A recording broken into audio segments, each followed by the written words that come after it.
अख्खं पाणी पाणी भरलंय इथं.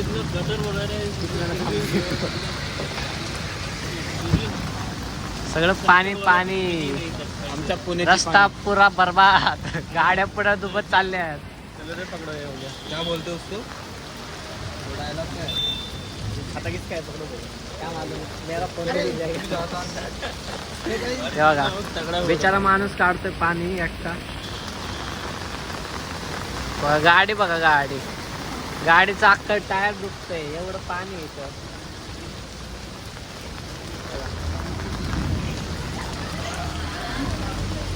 ऑटो बघा, ऑटो ऑटो अख्खं दुखतं ऑटो. तर पाणी आलं यावेळेस तर. त्या बी एप्रिलच्या महिन्यात पाणी लय घाण. अवघड आहे पाण्याचं. आजार भिजू नका आणि गाड्या हळू चालवा, कारण की पाऊस लय खराब आहे आणि रस्ते सगळे ओले आहेत. तर गाड्या सावकाश चालवा सगळ्यांनी. चला बाय बाय, भेटू नवीन ब्लॉगमध्ये.